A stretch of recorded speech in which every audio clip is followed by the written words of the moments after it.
약간 그런 이유를 알 수 없는 병이 시작된 거예요. 어머.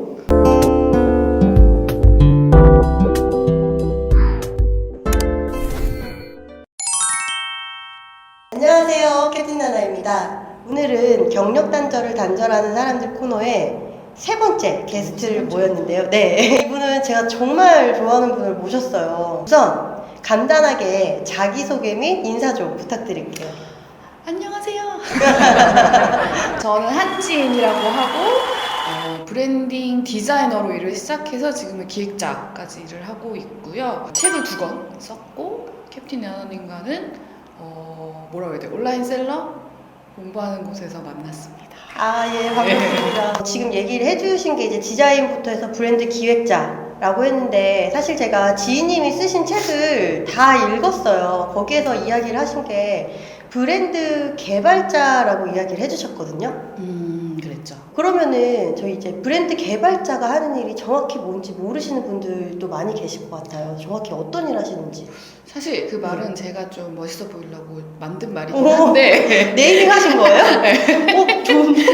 그 브랜딩 일을 하는 게 처음에는 디자인과 기획이 완전 분야가 갈려 있었어요.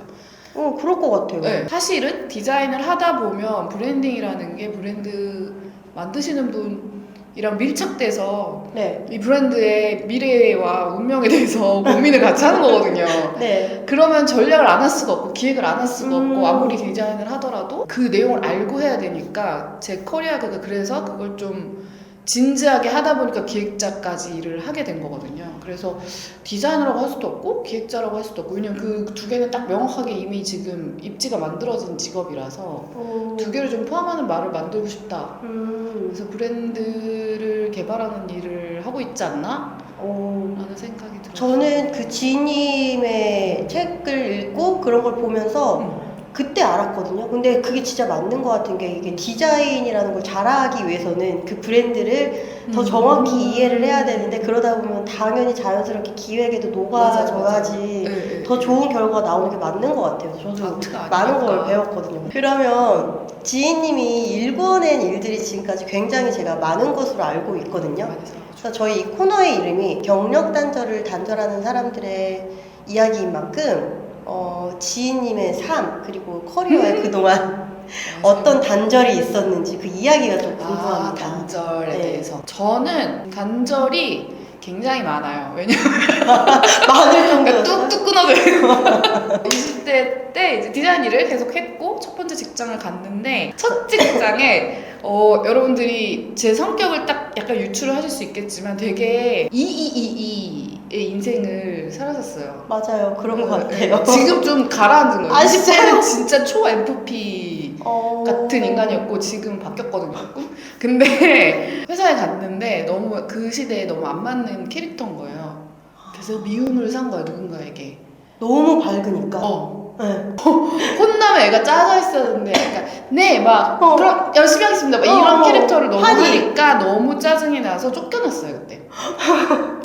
그래서 그때 그냥 약간 이러고 나와가지고 맨날 술 먹고 막 어떡하지 막 그냥 뭐 어떻게 될지 모르는 거야. 나 이제 어떻게 살아야 되지? 막 이러고 있다가 프리랜서를 하다가, 그러니까 디자이너는 사실 조금 좋은 게 프리랜서를 할 수가 있어서. 그쵸. 기술이 있으니까. 그쵸. 그래서 쫓겨나서 프리랜서 하다가 또 이제 정신 차리고 또 회사 가고, 거기 들어갔더니 또 나는 너무 인재인 것 같아 막 이런 생각이 들어서 더 좋은 길을 가야 되고 또 나왔는데 잘 안 돼. 또 프리랜서 하다가 또 어디 들어가, 약간 이런 자의적 단절과 타의적 단절이 계속 왔다 갔다 했던 인생이었어요, 커리어가. 그 20대의 방황까지는 이제 하지 말자 해서 30대 때는 친구가 하는 회사에 가서 진짜 너무 열심히 일을 했고, 그 친구랑 진짜 열심히 일을 해서 좀 성과 있는 프로젝트를 했었고, 그 일이 끝나고 대기업에 다니는 친구가 1년 동안 여기 와서 무슨 디렉터 계약직 해볼래? 그래가지고 되게 뒤도 안 보더라고 갔어요. 또 거기서 이거는 아니다 또 이러고 나와가지고 그랬는데, 그걸 막 반복을 하다가 30대 중반에 갑상선 기능 저하증을 받았는데, 그게 그냥 갑상선 기능 저하증을 신지로이드를 먹어서 나을 수 있다 이게 아니었고, 신지로이드라는 그 약을 먹었는데 안 나아서 계속 그 치수가 올라가고 점점 나빠지는 이상한 케이스가 왔어요. 그래가지고 그냥 약을 먹었어요. 근데 그 약을 먹었더니 계속 몸이 안 좋아지는 거예요. 그래서 약간 그런 이유를 알 수 없는 병이 시작된 거예요. 어머. 그게 약간 한 5, 6년 간 것 같아요. 5, 6년이요? 네. 근데 그게 막 아프고 통증이 있고 막 뭐 이거나 이런 게 아니라 그냥 기운이 없고 그냥 면역 질환의 종류라고 하는데 그래서 막 안 해본 운동이 없고 뭐 막 심지어는 막 그런 심리 치료도 막 종류별로 다 다녀보고 정말. 운동도 종류별로 다 해보고 뭐 병원도 막 다 다녀보고 했는데 그런 거를 뭐랄까 나의 병을 찾아 헤매는 시기에 경력이 완전 단절이 될 뻔했는데 일은 계속 하셨어요? 네, 금수저는 아니라서 병원비도 내야 되고 그러니까 딱 유지할 수 있는 비용은 벌어야 되는 거예요. 그렇겠네요. 그래서 프로젝트를 했죠. 그냥 혼자. 아픈데? 그리고 이게 뭐 이렇게 손에 힘이 안 돼서 이게 잘 안 되거든요. 근데 컴퓨터는 또 돼. 그러니까 디자인은 컴퓨터로 하잖아요. 이게 클릭 정도는 되니까 그래서 그냥 했어요. 이게 이렇게 보편화해도 되는지 모르겠지만 사람이 결혼하면 약간 너그러워지는 그런 것처럼 아프니까 약간 너그러워져가지고 사람이 뭔가 네 괜찮아요 라든가 뭔가 그런 식으로 버텼고 그러다 요즘 이제 그 후에 책 쓰고 이러면서 다시 이제 올라오고 있어요. 이의 기운이. 아 정말요? 네. 건강은요 그러면? 건강은 굉장히 좋아졌죠. 그때 이제 삶의 지혜를 얻었죠. 과하게 살지 말자. 그 전에는 그럼 너무 무리해서 그런 것도 이렇게 그쵸. 일도 무리를 했고 너무 왕성했을 때는 있고 모든 심리적인 거나 신체적인 거나 모든 것들이 과한 삶이었는데 저는 대한민국이 그런 걸 좀 부추기는 사회라고 생각해. 그게 미덕이라고 다들 얘기를 하니까 그게 달리잖아요. 막 불안한 속에서 살아남는 방법을 많이 익힌 것 같아요. 평온하게 지내는 방법을? 그런 것 같아요. 좀 익숙해졌다든가 뭐. 항상 괜찮아 보여. 그냥 뭐돈 없으면 들어오겠지 뭐. 그러면은 그런 변화들을 겪으면서 이제 세상을 보는 시야나 가치관들 같은 것도 좀 많이 바뀌었을 것 같아요. 많이 바뀌었죠.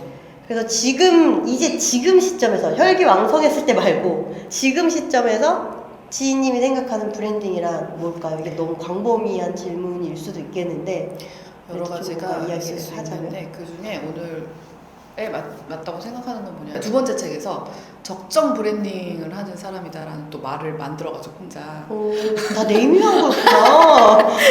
능력자였어. 약간 나만의 세계. 근데 그 적정 브랜딩이란 말은 어디서 온 거냐면 적정 기술이라는 말이 있어요.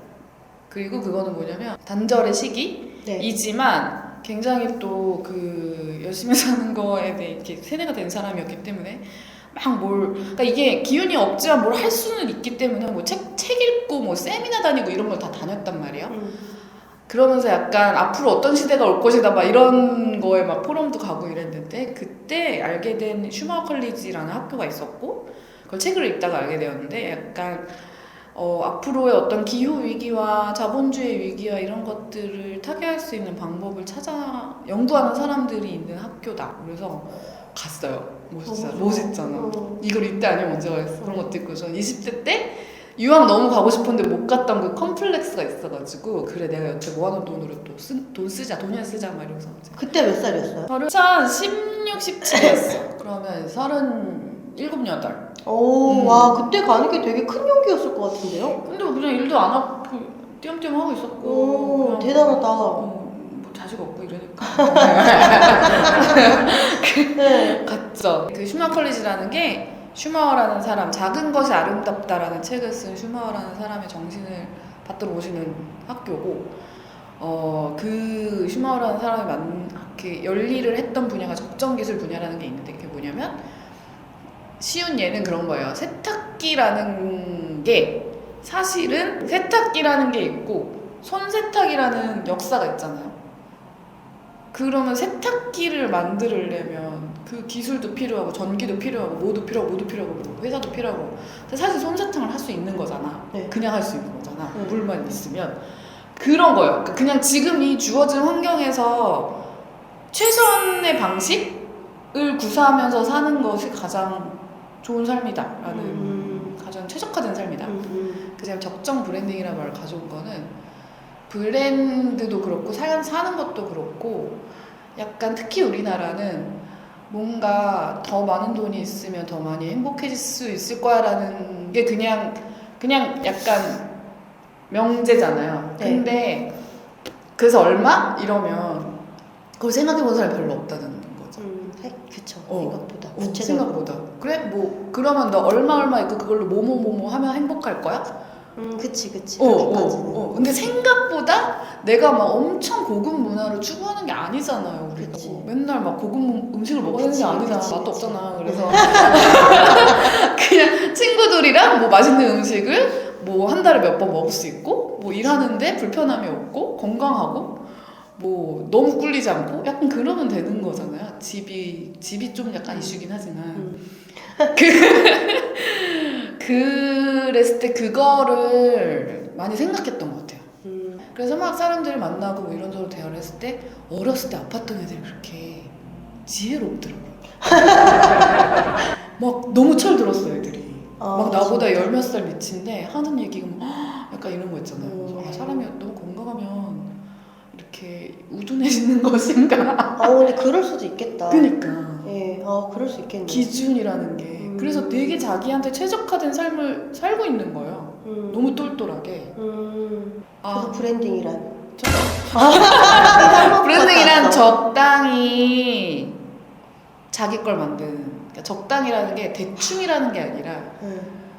뭔지 알겠죠? 그런 인생의 지금 고찰이 다 거기로 이어진 얘기였네요. 그러면은 너무 과하지 않게 내가 할 수 있는 지금 주어진 상황에서 지킬 수 있고 유지할 수 있는 거를 하는 거. 그걸 알려면 내가 뭘 좋아하고 뭐가 못하고 그쵸. 이런 걸 다 알고. 그러면 내가 지금 내 캐파를 정확히 아는 거네요, 결국에. 그리고 내 행복을 정확하게 알고. 약간 정의 내릴 수 있고. 와, 어렵다. 어렵죠. 그럼 이렇게 어려운 신뢰가 브랜딩을 할 때 지인님이 생각하는 가장 중요한 요소는 뭐예요? 그럼 지금 얘기한 거 물론 여러 가지가 있겠지만 지금 얘기한 걸로 유추했을 때는 그럼 메타인지가 필요한 건가요? 그쵸. 그게 제일 중요하다고 그쵸. 얘기를 하는 건 거죠. 근데 제가 브랜딩 이제 컨설팅 기업 뭐 작은 회사 뭐 브랜드들 이제 1대1로 컨설팅을 하는 일을 프로젝트로 하는데 그랬을 때 되게 조심스럽게 접근하는 게 뭐냐면 가장 중요하면서 가장 조심스럽고 가장 어려운 게 나에게 좋은 방향을 설정을 하려면 나에게 가장 아픈 방향을 뭔지 알아야 돼. 큰 방향? 컴플렉스, 트라우마 이런 게 거기에서 본인의 어떤 자아를 덮어버리는 게 생기는 것 같아요. 그러니까 예를 들면 처음에 인터뷰를 막 하거든요. 뭐 이걸 어떻게 시작하셨고 뭐 이런 걸 하다 보면 사실 브랜딩이라는 게 되게 이 브랜드의 좋은 점을 찾아서 그거를 어떻게 말과 비주얼을 보여주느냐인데 그게 브랜드의 좋은 점인지 이 사람이 살면서 그냥 하고 싶었던 일을 성취하고 싶은 게 나쁜 게 아니라 그게 당연한 건데 그게 자아에서 온 건지 부모님에 대한 저항인지 학교 다니면서 뭐 꿀렸던 컴플렉스인지 어렸을 때 무슨 트라우마인지 이게 따라 다른데 이게 외부에 의한 반장욕으로 오는 브랜드는 오래갈 수가 없어요. 자아에서 올라온 게 오래가. 근데 컴플렉스나 트라우마가 너무 세게 있으면 갈팡질팡하는 거죠. 왜냐면 그거는 그 결정권이 외부에 있는 거잖아요. 내가 이거 하고 싶어가 아니라 난 저거 하기 싫어서 이거 해 라던가 저거는 틀리니까 난 이거 해 라던가 난 뭘 보여주겠어 뭐 이런 식으로 하게 되면 이게 바뀌면 나도 흔들리는 거예요. 저희가 일반적으로 생각하는 브랜드는 지금 유형의 상품을 판매하는 거잖아요. 그럼 거기에도 그 브랜드를 만든 사람의 자아가 기준이 어떠냐에 따라서 다 바뀐다는 그런 이야기인가요? 그게 오래 가려면 그러니까 예를 들면 뭘 판다고 할까요? 컵을 판다고 했을 때 처음에는 싸고 좋은 컵을 한다든가 어떤 기능이 좋은 컵을 한다든가 이렇게 하겠지만 상품이 많아지고 어떤 브랜드 전체 이미지가 만들어질 때 브랜딩을 한다고 했을 때 이 브랜드가 고객에게 어떤 감정을 주는지가 되게 중요해지는 시점이에요. 그쵸. 어떤 공감을 느끼느냐 기능을 넘어서서 그랬을 때 이거를 만드는 사업주의 어떤 캐릭터라던가 그게 반영이 안 될 수가 없잖아요. 그쵸. 아저씨 브랜드를 만들 수 없잖아요. 쉽지 않죠. 그쵸. 엄청 노력해야 되는 거예요, 그거는. 근데 막 어렸을 때 나는 아빠한테 뭐가 있어 기억이. 그래서 나는 아저씨들을 위한 멋진 브랜드를 만들고 싶어. 이런 그 힘들어지는 거라니까. 근데 그럼 아빠를 사랑하는 마음을 만드는 거는 괜찮고 어때요 그거는? 그거는 괜찮은 것 같아. 그런 거는 무슨 말인지 알았어. 근데 아빠를 정말 사랑해서 하는 건지 아니면 사랑하는 딸로 보이고 싶은 건지 이게 복잡해져요 그게. 어쨌든 간에 브랜드를 할 때 Y가 명확해야 맞아요. 된다는 거네요. 그쵸. 근데 그 Y가 외부의 영향을 받은 나는 한번 걷어내고 진짜 내가 좋아하는 거, 나랑 잘 맞는 거. 이거 진짜 좋다.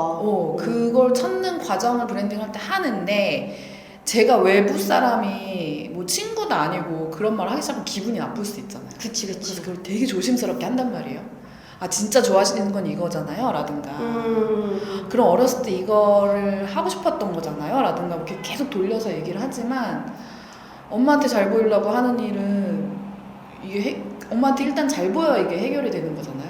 그래서 브랜드도 단계가 있다라고 말하는 게 자 1차 단계는 엄마한테 인정받아.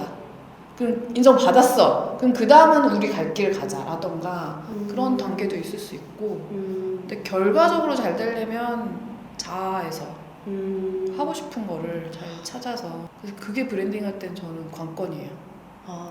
결코 그냥 나만의 상품 만들어서 브랜딩 할 거야 이게 아니네요. 사실 브랜딩의 그 영역이. 왜냐면 잘하려면 저희 채널들이 약간 이런 브랜딩 이런 것보다는 아직은 온라인 판매를 하시는 분들이 많이 계시다 보니까 이제 어느 정도 초보를 지나서 판매를 하다 보면 내 제품, 나만의 제품을 판매해보고 싶다는 분들이 되게 많은데요. 제작도 한번 해보고 싶고. 그렇죠. 그래서 이제 그 브랜딩이라는 게 근데 되게 막연한 거예요. 그쵸. 그거를 해보고 싶어 하시는 분들이 맞아. 많은데 이렇게 저희 같은 온라인 셀러나 이런 소상공인들이 브랜딩을 어떻게 접근하면 좋을까요?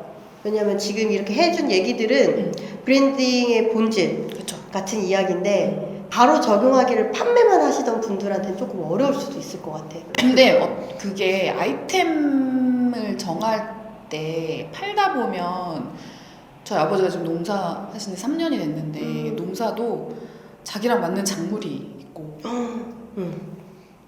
맨날 얘기하셨잖아요. 아이템도 자기랑 맞는 게 있다. 네, 항상 얘기하죠. 네. 저는 그게 되게 브랜딩의 시작. 판매를 하다가 이어질 때 내가 이거랑 왜 잘 맞지? 라는 거는 이거에 대한 인사이트가 있다는 거잖아요. 그쵸. 자기가 많이 썼다던가. 그쵸. 많이 판매를 하다 보면 또 잘 알게 되니까. 뭔가 얘랑 친해진 거잖아요. 그랬을 때 그 아이템에 대해서 정말 진지하게 좀 파고드는 게 저는 브랜딩의 1번인 것 같아요. 좀 더 뭐랄까 아이템 소싱할 때 이런 뭐 사이트나 이렇게 딱 진짜 그 판매 데이터로 시작을 하는 이 온라인 셀러의 세상이 기업에서 하는 거랑 완전 반대라고 생각하거든요. 기업은 리서치, 막 사회적인 조사를 먼저 한 다음에 점점 좁혀가는 거고 셀러를 하시는 분들은 정말 작은 데이터에서 점점 거시적으로 볼 수 있는 인사이트가 생기면 내 아이템이라는 게 더 생길 것 같고 그랬을 때에 내가 이 아이템이랑 왜 잘 맞지? 를 알게 되면 전 브랜딩이 나올 것 같아요. 예를 들면 슬로건 같은 것도 네이밍 같은 것도 나는 캡틴이 되고 싶어서 한 거잖아요. 저요? 네. 왜 캡틴 나는지 모르세요? 몰라요. 제가 마블 빠여가지고. 그러니까 이렇게 되는 거야. 그럼 마블이 왜 좋으세요? 그쵸. 이렇게 되는 거. 마블 세계관이 좋은데 왜 그럼 그 세계관이 어떤 부분에 끌려있나? 거기서 어떤 게 좋아요? 되게 좋은 예시인 것 같아요. 그게 왜 좋아요? 어떤 감정을 느꼈어요? 그러면 그런 감정 같은 단어를 다 뭐 슬로건을 쓸 수도 있고 그거를 로고로 표현을 할 수도 있고 권선징악. 그런 게 좋아. 히어로들이 그렇게 해주잖아요. 다 이렇게 평정하고 막 이렇게 나쁜 놈들 해치워주잖아요. 어려운 사람 청소해주는 거. 그런 게 되게 보기 좋았었던 것 같아요. 그런 것들을 이제 슬로건으로 만들 수 있는 거죠. 왜냐면은 저는 오늘 또 모셔가지고 이런 얘기들을 해주실 줄 알았는데 일반적으로 판매를 하다가 브랜딩 해야지 하면은 광고 때려! CPC 해! 여기 무슨 구글 광고 때려! 이거가 브랜딩이 저도 끝이 아니라고 봐서 그렇게 해서 잠깐 반짝 판매를 할 수 있겠지만 지인님 말씀대로 이 브랜딩을 하기로 하고 오래 지속을 하려면 오늘 지인님이 이야기하신 것들이 진짜 중요한 알맹이인 것 같아요. 저도 오래 그거를. 하려면 왜냐면 오래 하는 게 중요하잖아요. 저희도 온라인 판매 무슨 매출 워럭 했어요 해도 그거를 5년, 10년 유지하는 게 중요하지. 그쵸. 한 달에 한 번 그거 찍은 게 중요한 건 아니거든요. 그래서 그거를 많은 분들이 많이 공감을 하고 좀 이해를 해주셨으면 좋겠다라는 마음이 들어요. 제가 지님 책을 읽으면서 그 첫 번째 책, 두 번째 책이 있잖아요. 그 손을 잡는 브랜딩부터 봤는데 그 책이 너무 좋았어요. 왜냐면 약간 브랜딩 얘기만 진심으로 하는 게 아니라 뭔가 삶의 지혜가 좀 녹아 있어가지고 거기서 보면은 그런 책에서 계속 얘기하는 게 좋은 결정, 좋은 삶, 이런 즐거운 것, 이 모든 것들을 지속 가능하게 하는 게 중요하다는 얘기를 계속 하셨거든요, 책에서. 오늘도 계속 얘기를 하신 게 그런 거고. 지인이 생각하는 좋은 삶이라고. 와. 야, 그렇게 엄청 큰 질문하는 사람이 있어요. 좋은 삶이란 뭘까요? 지인님이 생각하는 뭐세요? 좋은 삶. 저는 아까 얘기했듯이 우선 제가 제일 좋아하는 명언이 그거거든요. 너 자신을 알라? 본인에 대해서 잘 파악을 해야지 내가 좋아하는 게 뭔지를 알고 그걸 하면서 사는 게 행복한 것 같아요. 맞아. 많은 분들이 내가 좋아하는 게 뭔지도 모르고 그냥 하루하루를 사시는 경우가 많아서 그게 내 삶의 주체적인 삶이 되는 게 아닌가. 그게 저는 좋다고 봅니다. 빨리 왜요? 내가 대신 대답하는 거 아니야. 저는 신체 건강. 아, 중요하죠. 신체 건강이 되게 기조처럼 됐어요. 근데 신체 건강 하려면 감각이 살아있는 삶? 이게 뭐냐면 나 아프구나. 나 지금 기쁘구나. 살만하구나. 그런 너무 생각이 감정을 덮어버리지 않는 삶을 살자. 진짜 중요한 것 같아요. 자꾸 의지 이런 거 말고 더 해야 돼 이런 거 말고 아니면 뭔가 하여튼 이렇게 몸에서 사인을 받는 삶을 살고 싶어요. 욕망인가? 근데 안 좋은 감정도 오롯이 그냥 받아들이는 것도 되게 중요한 것 같아요. 내가 좀 질투하는구나. 오, 맞아요. 내가 지금 기분이 나쁘구나. 왜 질투하지? 약간 그치. 그거를 자꾸 차단하려고 하지 말고. 맞아. 아니야, 난 착한 사람이니까 질투하면 안 돼. 이게 아니라 제가 막 한참 아플 때 심리 치료도 되게 종류별로 많이 받았었는데 지금 가장 도움이 됐던 것 중에 뭐가 있냐면 그런 나쁜 감정을 느끼고 내보내는 게 되게 중요하대요. 느껴야 내보낸다. 못 느끼면 이게 여기 안에 쌓이는 거야. 독처럼. 그래서 내보내는 게 항상 이걸 몸을 통해서 이렇게 계속 흐름을 만드는 거. 어떻게 내보내요? 충분히 느껴야 된대요. 충분히 느끼면 나가 자연스럽게. 슬픔 같은 것도. 맞아. 막 안 느끼면 막 만나다 헤어져도 실컷 슬퍼야 돼. 그러니까. 그래야지. 그래야 밥 먹잖아요, 그 다음에. 다 해봤어. 모든 감각을 열어놓고 느끼며 살자. 저는 가끔 주변에서 이제 보면은 과하게 일을 하는 것처럼 볼 수도 있는데 그래도 이런 이치를 조금은 알기 때문에 저는 좋아서 하는 게 더 많은 것 같아요. 메타인지가 되시니까. 맞아요. 그렇게 좋아하는 일이라서. 맞아. 다시 하나님. 올려야 돼요. 그래서 오늘 얘기를 많이 해서 사실 2탄, 3탄을 하고 싶은데 시간이 어쨌든 유한하지. 우리 다음에는 뭐 어디 가면서 브이로그를 한번 찍읍시다. 네, 너무 재밌어요. 마지막으로 그냥 세상에 하고 싶은 말. 세상에 그래. 아니, 세상은 너무 크니까 그냥 하고 싶은 말. 여기 다 보시고 계시니까. 적당히 살자. 적당히 살자. 적당히 어렵다. 적당히 살고 계세요? 네. 그래서 항상 되게 행복해 보이세요. 근데 땅 사야 돼서 저도. 오늘 고민이에요. 땅 사고 맞아요. 싶은데. 근데 그런 고민도 저는 자연스러운 것 같아요. 너무 안 해도 문제잖아요. 그래서 항상 그 고민하는 거예요. 속도를 내가 좀 기간을 길게 잡자라든가 마인드 컨트롤을 하자. 오늘 어쨌든 브랜딩이라는 소재를 제 채널에서 다룬 건 처음인데 저도 이제는 사입을 하고 여러 가지 이제 사업 확장을 준비를 하면서 브랜딩에 대한 공부를 조금씩 해보고 있는데 되게 생각보다 고민을 해야 되고 이렇게 생각을 해야 되는 분야가 되게 많더라고요. 그래서 꼭 누군가한테 분명히 도움이 될 것 같아서 제가 요청을 이렇게 드렸는데 너무 좋은 말씀을 많이 해주셔서 사실 제가 도움 제일 많이 됐어요. 이 얘기 들으면서. 언제 런칭하실 거예요? 그래서 이거는 이제 영상 끝나고 또 얘기 한번 나눠보도록 하고. 오늘 영상을 여기서 마치고요. 오늘도 긴 영상 봐주셔서 감사드리고 구독과 좋아요, 알림 설정은 제가 영상을 만드는데 큰 힘이 됩니다. 그럼 다음 영상에서 뵐게요. 안녕!